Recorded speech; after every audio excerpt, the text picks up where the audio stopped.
আজকের এই সভা, এর আগের কমরেডরা সেইগুলি বিস্তৃতভাবে বলেছেন।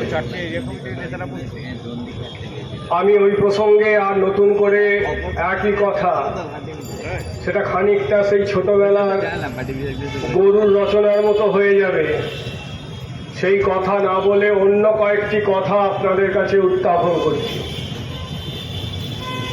ভোট চুকে গেছে। প্রথমেই এ রাজ্যের মানুষ যারা একটি নির্বাচনী আদর্শ প্লেইং ফিল্ড পাওয়ার জন্য নিজের ভোট নিজে দিতে পেরেছেন, এটা আমাদের দীর্ঘদিনের দাবি ছিল। নিজের ভোট নিজে দাও, সকাল সকাল ভোট দাও। অর্থাৎ নিজের ভোট নিজেরা দিতে পারছিলাম না এই রাজ্যে, সেই বাতাবরণ মুক্ত হয়ে এবারের নির্বাচনে এমন একজনকেও পাওয়া যায়নি প্রায়, যিনি নিজের ভোট নিজে দিতে পারেননি। কাজেই প্রথমে গণতন্ত্রের নির্বাচনের প্রথম যে রক্ষা কবচ, মানুষ তার পছন্দের প্রার্থীকে পার্টিকে নির্বাচিত করবে, তার যে পূর্বশর্ত ভোট দেওয়ার আদর্শ ক্ষেত্র তৈরি করা, পরিবেশ তৈরি করা, সেটা করার জন্য সেই নির্বাচনে ভোট দেওয়ার জন্য পশ্চিমবঙ্গের রাজ্যবাসী যারা এই গণতন্ত্রকে এক্সারসাইজ করেছেন তাদেরকে লাল সালাম জানাচ্ছি। কিন্তু এই আনন্দের মধ্যে বিষাদের যে ছায়াটি আছে, কয়েনের উল্টো দিক যেটি আছে, সেটি হলো এই নির্বাচনে জয়ী বিজেপি এবং পরাজিত তৃণমূলের মধ্যে ভোটের ফারাক ৩৫ লক্ষ। আর আমাদের রাজ্যের নির্বাচন কমিশনের ক্যালাসনেসের জন্য, অবিবেচনা প্রসূত সিদ্ধান্তের জন্য সেই সময় তৃণমূল কংগ্রেস সরকারে এসআইআর হতে দেব না বলে জেদ ধরার জন্য আইপ্যাকের লোকেদের নিয়ে প্রশাসনকে করায়ত্ত করে কাজ করার জন্য তারি তারি মুঠো মুঠো ফুল ডোমিসাইল সার্টিফিকেট গরিব মুসলমান মানুষের জমা দেওয়ার জন্য প্রায় ২৭ লক্ষ মানুষ এই নির্বাচনে ভোট দিতে পারেননি। কাজেই ৯২% ভোটার যেমন ভোট দিয়েছেন ভোটার লিস্টে, আরো ২৭ লক্ষ মানুষ যাদের নাম ভোটার লিস্টে থেকে তাদের প্রিয় প্রার্থী পছন্দের দলকে ভোট দেওয়ার কথা ছিল, তা পারেননি। এর জন্য পূর্বতন রাজ্য সরকার, তৃণমূল সরকার এবং যে নির্বাচন কমিশন আজকে গোল্ড কাপ জেতার মতো করে ভাব দেখাচ্ছে, সেই নির্বাচন কমিশনকে আমরা ধিক্কার জানাই। কারণ আমরা মনে করি ভোট দেওয়ার অধিকার সকলের আছে। নির্বাচন কমিশন বুথে ভোট দেওয়ার অধিকারটা নিশ্চিত করেছিলেন, কিন্তু বুথের আগে ভোটার লিস্টে ভোট দেওয়ার অধিকারটা নিশ্চিত করা তাদের দায়িত্বের মধ্যে ছিল। সেই ভোটার লিস্টের কাজটা তারা করেননি। তার ফলে যে মানুষরা একটি আদর্শ পরিবেশে নির্বাচন হওয়ার পরেও ভোটার লিস্টে কেবল নাম না থাকার জন্য তারা ভোট দিতে পারলেন না, তার দায়িত্ব নির্বাচন কমিশনকে নিতে হবে। আজকে নির্বাচনে পট পরিবর্তন হয়েছে, সরকার পরিবর্তন হয়েছে, অনেক বেশি নাকি মানুষ মুক্তির স্বাদ পেয়েছে। সেই জায়গায় দাঁড়িয়েও এই ২৭ লক্ষ অ্যাডজুডিকেশনে নাম থাকা, ট্রাইব্যুনালে বিচারাধীন থাকা মানুষের কথা আমরা ভুলে যেতে পারি না। তাই আমরা প্রতিদিন দাবি করছি। আমার খুব ভালো লাগছে, কয়েকদিন আগে দুবরাজে, যেই দুবরাজে আমরা ৩-৪% ভোট পেয়েছিলাম, তৃণমূল কংগ্রেস দুবরাজের বুথগুলোতে জয়ী হয়েছিল। সেই এলাকায় যখন পট পরিবর্তন হয়, দুবরাজের মানুষের উল্লাস আমরা দেখেছিলাম। মনে মনে ভেবেছিলাম জিতলো বিজেপি, আর দুবরাজের মুসলমান ছেলেদের মধ্যে এত উল্লাস কিসের? আসলে তারাও মুক্তি চেয়েছে। চেয়েছিল তৃণমূলের গুন্ডা তোলাবাজ মস্তানদের হাত থেকে। এই আলাই মির্জা চাচা বসে আছেন, সেদিন দলে দলে অল্প বয়সী ছেলেরা এসে বলেছিল আমরা বাধ্য হয়েছি তৃণমূলকে ভোট দিতে, কারণ আমাদের কাছে উপযোগবাদ সবচেয়ে বেশি কার্যকরী ছিল। মালদা মুর্শিদাবাদের মুসলমানরা কংগ্রেসকে ভোট দিয়েছে, সিপিএম কে ভোট দিয়েছে, দক্ষিণ 24 পরগনায় আইএসএফ ভোট দিয়েছে, কোথাও হুমায়ুনকে ভোট দিয়েছে, কারণ মুসলমানদের কাছে বিকল্প ছিল যে জিততে পারে। কিন্তু আমাদের কাছে বিকল্প ছিল না।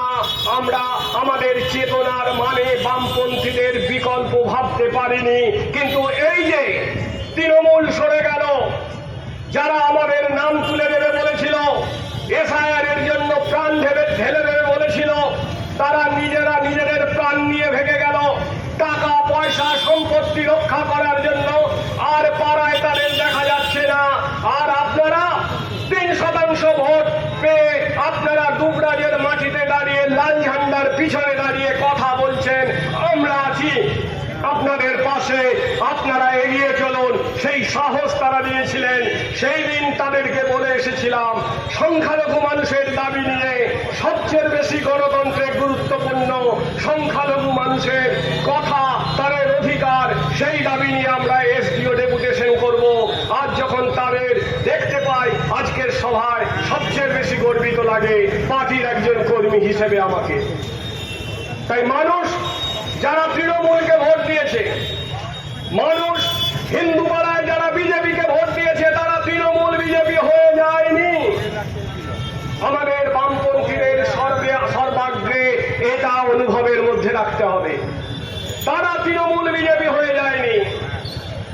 তারা একটা বড় পাথরকে ছড়ানোর জন্য সিপিএম এর অল্প শক্তি তাদের সঙ্গে যুক্ত হলে পাথরটা সরবে ভাবছিল না।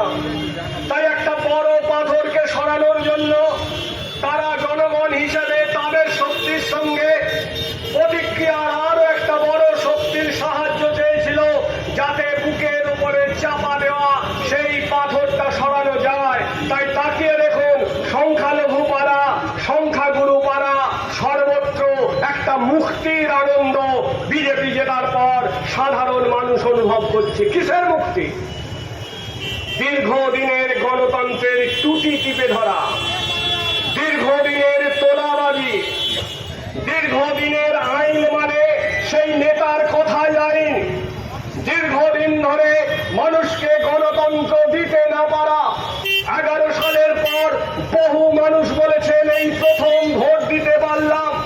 বহু তৃণমূলের মানুষ বলেছেন তৃণমূলের মিছিলে হেঁটেছি, ঝান্ডা ধরেছি, ভোট দিতে পারিনি তৃণমূলের হয়েও, কারণ ভোটের সময় তারা আমাকে বিশ্বাস করেনি। সেই মানুষগুলোর বিশ্বাস ফিরিয়ে আনার এটাই সবচেয়ে আদর্শ সময়।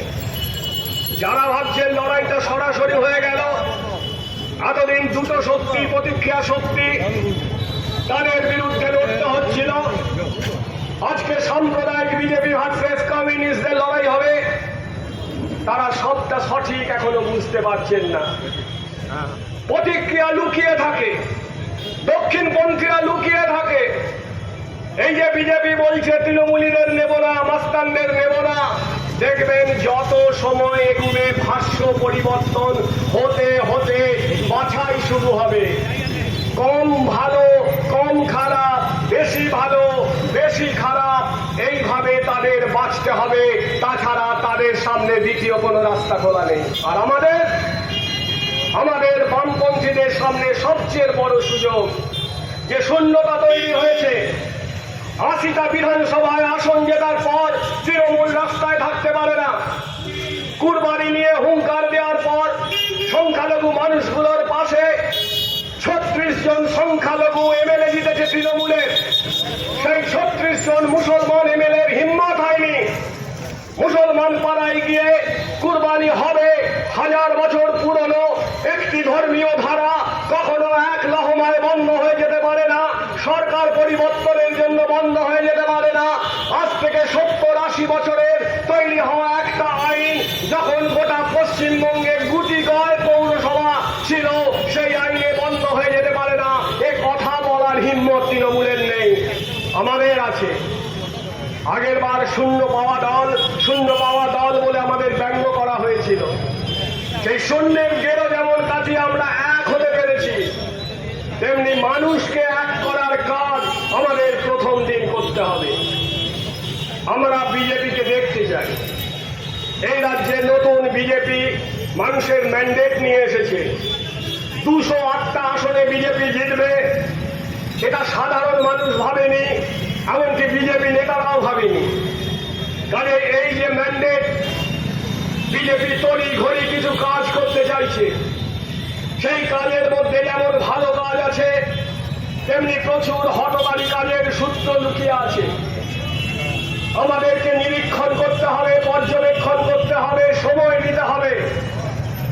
কিন্তু কেন্দ্রের বিজেপি ডবল ইঞ্জিনের আগের ইঞ্জিন যেটা, এ রাজ্যে তো নতুন ইঞ্জিন জোড়া হলো এই 18 দিন। তার আগে সিঙ্গেল কেন্দ্রের যে ইঞ্জিন ছিল, গোটা দেশে এক আর্থিক সুনামি নামিয়ে এনেছে। গোটা দেশের মানুষকে জ্বালানি তেল কম ব্যবহার করো বলে তিনি বিদেশ যাত্রা শুরু করে দিয়েছেন। গোটা দেশে কর্পোরেটদের সুবিধা পাইয়ে দেওয়ার জন্য শ্রম আইনকে শুধু ধ্বংস করেননি, কৃষকদের দাবিগুলোকে শুধু নষ্ট করেননি, কাজ পাওয়ার ক্ষেত্রগুলোকে ধ্বংস করে দিয়েছেন। আজকে যুদ্ধ হওয়ার কারণে, হরমুজ প্রণালী থেকে তেল না আসার কারণে শুধু তেল সংকট তৈরি হয়নি, ভারতীয় অর্থনীতিতে প্রায় 19 লক্ষ মানুষ যারা মধ্যপ্রাচ্যে কাজ করত, মধ্যপ্রাচ্যে কাজ করে ভারতীয় অর্থনীতিতে টাকা পাঠাতো, তাদের কাজ চলে গেছে। শুধু ইরানের বিষয় নয়, শুধু লেবাননের বিষয় নয়, শুধু আমেরিকার বিষয় নয়, সমগ্র মধ্যপ্রাচ্যের অর্থনীতিতে যে চাপ তৈরি হয়েছে, সেই আর্থিক চাপ যেমন ভারতীয় অর্থনীতিতে পড়েছে, তেমনি ফিরে আসা 19 লক্ষ মানুষ, যার মোট পরিমাণ 1 কোটি 1.5 কোটি মানুষ যারা মধ্যপ্রাচ্যে যায়, তারা ভারতীয় অর্থনীতিতে ফিরে এসে আরো বেশি চাপ তৈরি করবে। তাহলে বিশ্বগুরু কিসের জন্য বিশ্বগুরু? সিঙ্গেল ইঞ্জিন হিসেবে কেন্দ্রের সরকার কেন হরমুজ প্রণালীর এই যুদ্ধের পরেও রাশিয়া সস্তায় তেল দিচ্ছিল, সেই তেল কিনতে পারলেন না? কিসের ভয়, কিসের আতঙ্ক? রাশিয়া ভারতীয় মুদ্রার সঙ্গে রুবেল বিনিময় করে তেল দিচ্ছিল, আর ডলারের দাম ভারতীয় মুদ্রায় যখন বাড়ছে, প্রায় 100 টাকা হয়ে গেছে, তখন বাধ্য করা হচ্ছে আমাদের আমেরিকা থেকে তেল কিনতে, ডলারে তেল কিনতে। তাকে মান্যতা দেওয়া হচ্ছে, সেই ইঞ্জিন অচিরেই বন্ধ হয়ে যাবে। তাই দিল্লির আর্থিক সুনামির যে ক্ষেত্র তৈরি হয়েছে, গোটা দেশে আর্থিক ভয়াবহতার যে ক্ষেত্র তৈরি হয়েছে, যার ফলে জ্বালানি তেল, গ্যাসের দাম থেকে শুরু করে আন্তর্জাতিক ক্ষেত্রে যে বৈদেশিক বাণিজ্য হয়, ভারতের রপ্তানি প্রায় 40% পড়ে গেছে। যা বিক্রি করে ভারত ডলার পায়, অন্যান্য মুদ্রা পায়, পড়ে গেছে এক ভয়াবহ দুষ্ট অর্থনৈতিক সংকটের মধ্যে পড়েছে। তাই যারা আজকে উল্লাস করে বলছেন 200 টাকা পেট্রোলের দাম হলেও বিজেপি সরকার স্বাগত, যারা আজকে বলছেন ওই গরিব মানুষগুলোর স্টেশনে বসার কোনো অধিকার নেই, ওরা আমাদের ট্রেন ধরতে অসুবিধা তৈরি করে, আমার গাড়ি রাখার অসুবিধা তৈরি করে, ওই সব গরিব মানুষগুলোর কাছে ডিম সেদ্ধ ঝালমুড়ি খাওয়ার জন্য আমি ট্রেনে যাই না, তাদের সামনে অভিজ্ঞতায় নিয়ে আসতে হবে কি ভয়াবহ পরিণতির মধ্যে গোটা দেশ, তার হাত ধরে আমাদের রাজ্য এই ডবল ইঞ্জিনের সরকারে পড়ছে। নয়, এমন একজন সাধারণ মানুষ, এমনকি সিভিলিয়ানের মধ্যে এই লোক পাওয়া যাবে, সে চেঁচিয়ে বলবে এই সরকার অনেক ভালো কাজ করছে। কাজে এই অভিজ্ঞতায় আনার দায়িত্বের জন্য আমাদের সময় দিতে হবে। অন্যদিকে তৃণমূল ভ্যানিশ হয়ে গেছে। এই কার্জন গেটে খোকন সোনা বিশাল বড় মেরাপ খাটিয়ে রেখেছিল এসআইআর হওয়ার সময়। 1 মাস ধরে মেরাপ ছিল এই কার্জন গেটে, বসেছিল দলে দলে টেবিল পেতে, আর পাড়ায় পাড়ায় তৃণমূলের দাদারা দল করে গরিব মানুষকে এনে, দাদা এর নাম তুলতে হবে, ওর নাম ঢোকাতে হবে, কি সব কাগজপত্র বান্ডিল করে নিয়ে গিয়ে এসডি অফিসে ছুঁড়ে ফেলছিল, ভেবেছিল এটা 18 সালে কিংবা 23 সালের পঞ্চায়েত নির্বাচন, কাগজগুলো ফেলে দেব আর ম্যাজিকের মতো সব কাজ হয়ে যাবে। হয়নি, তৃণমূল পারেনি। তোমরা যে আমার অভিজ্ঞতা আছে, আমরা টেবিল করে যখন এসআইআর এর ক্যাম্প ঠিক করছি, মানুষ আসছে দুজন একজন, ভয় দেখিয়ে বলা হচ্ছে সিপিএম এর টেবিলে যদি ফর্ম ফিল আপ করো তাহলে তোমার নাম উঠবে না, তোমাকে যেতে হবে সাহেব বাবুর কাছে, বাজে প্রতাপপুরের শিবতলায় গিয়ে ফর্ম ফিল আপ করতে হবে, তবে তোমার নাম উঠবে। আর আজ সেই সাহেব বাবুরা তারা আজকে তলপি তলপা গুটিয়ে চলে গেছে, সেই গরিব মানুষের পাশে নেই। আর যে গরিব মানুষ বিশ্বাস করেছিল এরা যখন আমার লক্ষ্মী ভান্ডারের টাকা ঢুকিয়ে দিতে পারে, এরা যখন আমার সবুজ সাথীর সাইকেল দিতে পারে, এরা মিরাকেলি ভোটার লিস্টে আমার নামটাও তুলে দিতে পারে, সেই অবুঝ মানুষ আজ জীবনের অভিজ্ঞতায় বুঝতে পারছেন তৃণমূলকে ভরসা করা আর নিজে আত্মহত্যা করা এক কাজ হয়ে গেছে। তাই এটা একটা শূন্যতা। মাঠে তৃণমূল নেই, কোন পাড়ায় তৃণমূল নেই, তৃণমূল করার মতো সাহস নেই, কারণ প্রকৃতি তৃণমূলের কর্মী তোলাবাজ, দুর্নীতিগ্রস্ত, চরিত্রহীন, মাতাল, লম্পট পুলিশ বেছে বেছে তাদের পুরনো মামলা তুলে ধরা শুরু করেছে। আর আমরা উল্লাস করছি, তারা জব্দ হয়েছে, জব্দ হয়েছে। আমাদের দ্বিতীয়বার ভাবতে হবে এই উল্লাসের পেছনে যদি আমরা দায়িত্বশীল বিরোধী দলের ভূমিকাকে ভুলে যাই তাহলে আমরা ভুল করব। যদি হকার আজকে বুলডোজার দিয়ে তুলিয়ে দিলে আমাদের আপত্তি থাকে, তাহলে যে পুলিশের অধিকার নেই বুলডোজার এনে কারো বাড়ি ভাঙা, সেই বাড়ি ভাঙার ক্ষেত্রেও আমাদের আপত্তি করতে হবে। আমাদের দেশের বুলডোজার আইনে সুপ্রিম কোর্ট বলছে যদি বেআইনি বাড়ি হয়, বেআইনি বাড়ির অংশ চিহ্নিত করে দেবে কর্পোরেশন, পৌরসভা, সেই বেআইনি বাড়ির নির্মাতাকে নোটিশ দিতে হবে, সে নিজে ভেঙে নিতে পারে, সেই সময় দিতে হবে। যদি তার মধ্যে না হয় তারপরও তার কোর্টে যাওয়ার অধিকার আছে। কোর্ট যদি নির্দেশ দেয় ভেঙে দেওয়া হোক, তাহলে প্রথমে ম্যানুয়াল দিয়ে ভাঙতে হবে, পরে বুলডোজার প্রয়োজন হলে লাগানো হবে। আর আমরা ভাবছি বুলডোজার দিয়ে ওই তৃণমূলের বড় বড় নেতাদের বাড়ি ভাঙছে, কি মজা, কি মজা। অপেক্ষা করুন, ওই বুলডোজার আমাদের বুকের উপর দিয়ে চলবে। আমরা যদি আইনের শাসন প্রতিষ্ঠার কথা চিৎকার করে বলতে না পারি, আমাদের বলতে হবে রাষ্ট্রীয় দমনের বিরুদ্ধে, আমাদের বলতে হবে পুলিশ রাজের বিরুদ্ধে। বিজেপি এসে বলেছে না 7 খুন বাদ কোন তৃণমূলকে মারবেন না, কোন তৃণমূলের পার্টি অফিস দখল নেবেন না। হঠাৎ রক্ত চোষা বাদুর হঠাৎ রক্তের স্বাদ ভুলে গেছে, উপসী হয়ে গেছে। যদি ভাবেন তাহলে ভুল ভাবছেন। এরা পুলিশি রাজের মধ্যে দিয়ে গোটা সমাজটাকে যেভাবে উত্তরপ্রদেশে যোগী রাজ তৈরি করা হয়েছিল সেই রাজ কায়েম করবে।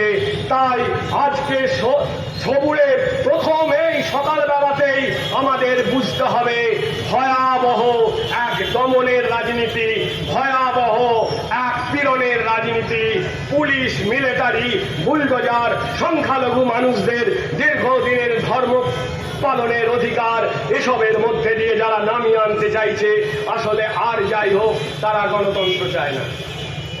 কি দেখলাম আমরা, যখন আইন এখনো চলছে, এখনো বহুজন আমরা জামিন পাইনি এমন অবস্থায় আছে। সেই মামলায় অমল হালদার আছেন, অচিন্ত মল্লিক আছেন, সৈয়দ হোসেন আছেন, কিনা তারাও নাকি এই বর্ডার ভাঙতে এসেছিল। কয়েকশো জনকে যুক্ত করা হয়েছিল পুলিশি সন্ত্রাসের কারণে। আর দুবরাজের ওপারে যে বাসগুলো থেকে গ্রামের মানুষ এসেছিল, সেই বাসগুলোকে লাঠি দিয়ে, লোহা দিয়ে দুবরাজের ওপারের সাহেবেরা, সেই সব তৃণমূলের গুন্ডারা সেই সব বাসগুলোকে ভেঙেছিল, যাতে আমাদের কর্মীরা বর্ধমান ছেড়ে গ্রামে ফিরে যেতে না পারে।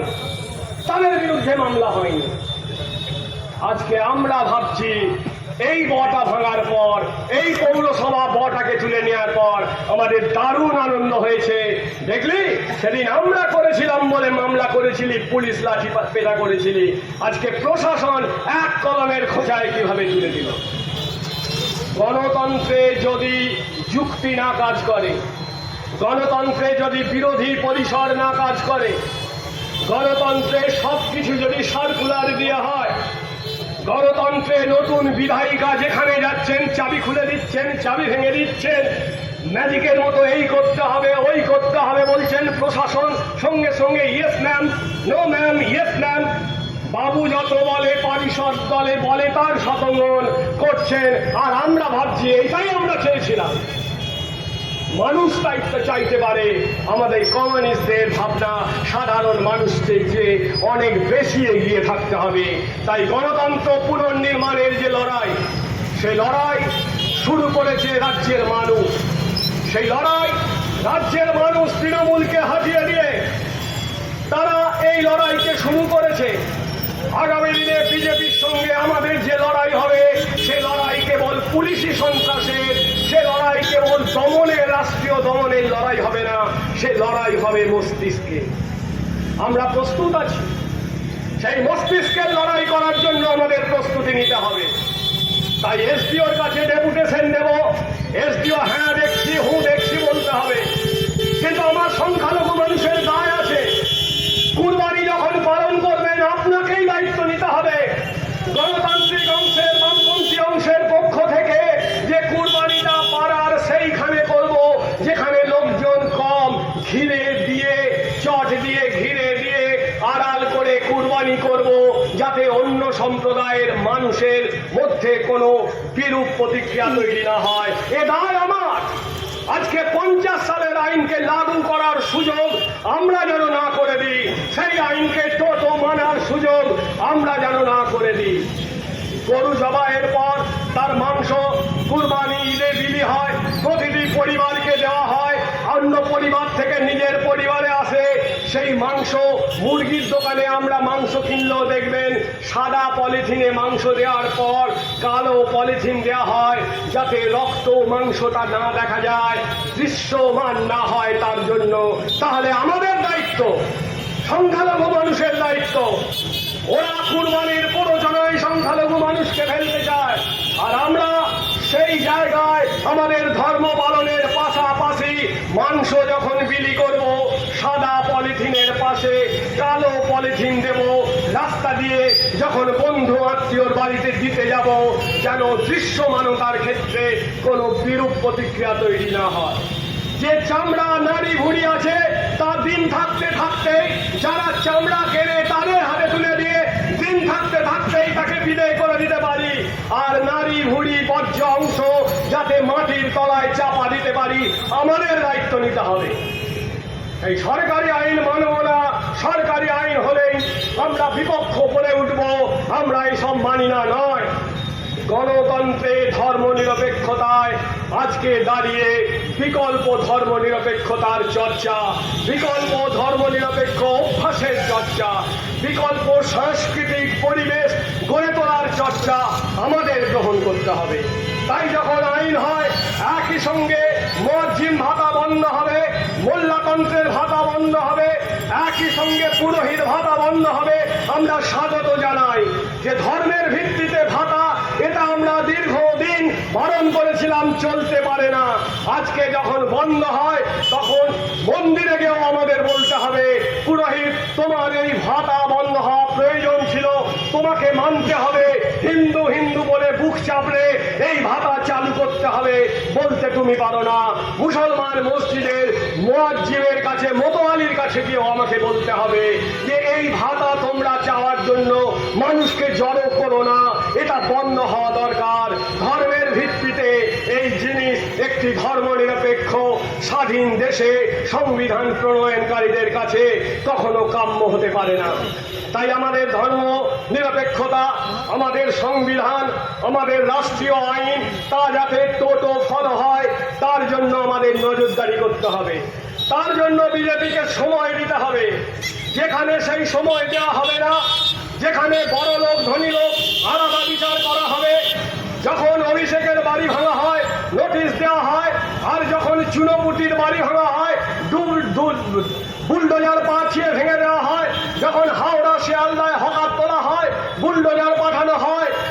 যেমন বড় লোকের দোকানের সামনের অংশ ভাঙা হয়, নোটিশ দেওয়া হয়, এই আমি আমি, তুমি তুমি, আমরা আমরা, তোমরা তোমরা, বিজেপির শ্রেণী সত্তাকে, শ্রেণী অবস্থানকে মানুষের কাছে তুলে ধরতে হবে। তাই তৃণমূল বিজেপি একই শ্রেণীর প্রতিভূ ছিল। তৃণমূলকে সরিয়ে মানুষ নির্বাচনে বিজেপিকে এনে একটা সরকারের বদল ঘটিয়েছে, কিন্তু পরিস্থিতির বদল ঘটানোর হিম্মত মানুষের এখনো হয়নি। কিছুদিনের জন্য পতাকার বদল, রঙের বদলের জন্য, চকলেটের যেমন মোড়ক বদল হলেই বাচ্চা বলে এই চকলেটটা খাবো নতুন রকম দেখতে, আসলে সেই একই চকলেট, শুধু ওপরের প্লাস্টিকের মোড়কটা বদল হয়ে গেছে, তেমনি আজকে সরকারের বদল হয়েছে। আর আমরা বামপন্থীরা চাইছি সমাজের অবস্থানের বদল। তাই এই অবস্থানের বদল করতে গেলে আমাদের অনেক বেশি দায়িত্বশীল বিরোধীর ভূমিকা পালন করতে হবে। 80 জন বিধায়ক নিয়ে তৃণমূল সেই দায়িত্বশীল বিরোধী দলের ভূমিকা পালন করবে না। আমাদের বিধায়ক একজন না, আমাদের বিধায়ক 100 জন নয়। এই শূন্যতায় দায়িত্বশীল গণতান্ত্রিক কাঠামো গড়ে তোলার যে সুযোগ আমাদের কাছে এসেছে, সেই সুযোগকে ব্যবহার করতে হবে। যে মানুষ বিজেপিকে ভোট দিয়েছেন, অসহায় হয়ে তৃণমূলকে ভোট দিয়েছেন, সেই মানুষের কাছে অভিজ্ঞতা এনে তাদেরকে বামপন্থীদের দিকে ফিরিয়ে আনতে হবে। আর সেই কাজ করার জন্য মস্তিষ্কের যে লড়াই, ধর্মনিরপেক্ষতা প্রকৃত কি, একটি পৃথক আদর্শ, তার যে মতবাদ, আজকে দাঁড়িয়ে বামপন্থা যে নিজস্বতা, অন্য পার্টির চেয়ে একটা কমিউনিস্ট পার্টি ভোটে দাঁড়ায় বলে তৃণমূল যা, বিজেপি তা, আর সিপিএম পার্টিও ভোটে দাঁড়ায়, অতএব সেই পার্টিও তা। তাই আমার ভোট তৃণমূলকে দিলেও একটা পার্টিকে দেওয়া হয়, বিজেপিকে দিলেও একটা পার্টিকে ভোট দেওয়া হয়, আর সিপিএমকে দিলেও একটা পার্টিকেই দেওয়া হয়। সব রাজনৈতিক দলকে এক করে নেওয়ার যে অবস্থান তৈরি হয়েছে নানা কারণে, তা কাটিয়ে বামপন্থীদের বামপন্থায় ফিরতে হবে, সেই রাজনীতিতে ফিরতে হবে। সেই সুযোগ আমাদের এসেছে, সেই সুযোগকে কাজে লাগাতে হবে। কমিউনিস্টরা ভোটে জেতার জন্য লড়াই করে না, কমিউনিস্টরা হেরে গেলে দুঃখ পায় না, জিতলে আনন্দে আত্মহারা হয়ে যায় না। কমিউনিস্টরা সবসময় দেখে যে নির্বাচনে তারা লড়েছে, সেই লড়াইয়ের মধ্যে দিয়ে তাদের শ্রেণী প্রতিচ্ছবি তারা ঘটাতে পারছে কিনা, শ্রেণী আন্দোলনের প্রতিফলন তারা সেই নির্বাচনী রায়ের মধ্যে ঘটাতে পারছে কিনা। সেখানে যখন ঘাটতি থেকে যাচ্ছে, আরো বেশি বেশি শ্রেণী লড়াই করার, আরো বেশি বেশি শ্রেণী বন্ধুদের কাছে যাওয়া, তাদের পাশে থাকার কাজ করতে হবে। নির্বাচন একটি সূচক, নির্বাচন একটি মাত্রা, সেই মাত্রা আমাদের সামনে নতুন কাজ এনে দিয়েছে, সেই কাজে অচিরেই আমাদের ব্রতী হতে হবে। তাই নির্বাচনের পর আজকের এসডিও ডেপুটেশন তারই একটি অংশ।